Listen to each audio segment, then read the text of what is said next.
I'm Kaylie Jones, and Kaylie Jones Books is all about dedicated writers taking a stand. I'm going to be interviewing Justin Kassab, author of Foamers. What motivated you to write Foamers?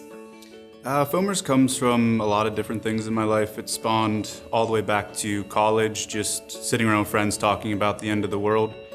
But what eventually really brought me to it was after college. I graduated in 2009. It was a really rough time in the job market, and me and a lot of my friends couldn't find jobs. And there's this sense in our society where if you don't have a 9-to-5 job, there's something wrong with you.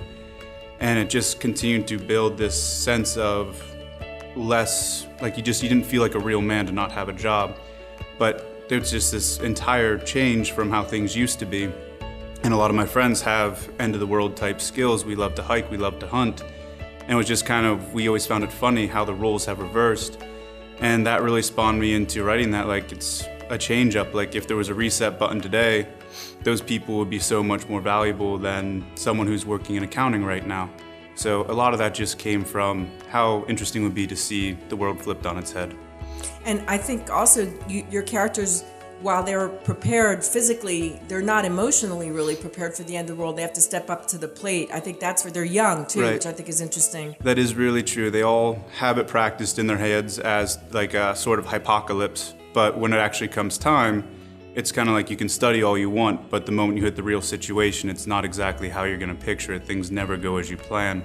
So a lot of it is how those characters have to adapt to the situations on the fly and how they have to find themselves in a world without law. I think it's really interesting. I really like that aspect of the book very much. What was your favorite required reading when you were in school? Let's say in high school. What did you like that you were forced to read? What did you like?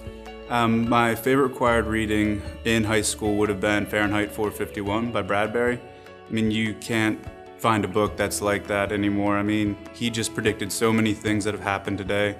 And just the concept of a society without books, without knowledge, it always hit home with me. Even before I found my true passion as a writer, it always resonated with me. I like that one too. And my last question for you is, if the apocalypse did happen and you were out there with your bow and arrow and your backpack and your survival skills, what animal would you like to have with you? What kind of animal would you want to have as your companion? Well, I mean, in my overactive imagination that I would have from being a child, the animal I'd like to take with me in the end of the world would obviously be some trained tiger or war cat by something of that standard. But realistically, I think a German Shepherd would be the #1 companion to take with you because, I mean, they're the most loyal, they're one of the smartest, best trained, and you can't beat a dog like a German Shepherd. And also they probably can sense danger and they protect, yes? Right. Yeah, it's all in their nature.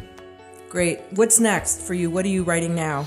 I'm working on 2 primary projects right now, but they both tie back to the Primal Age, which Foamers is set in.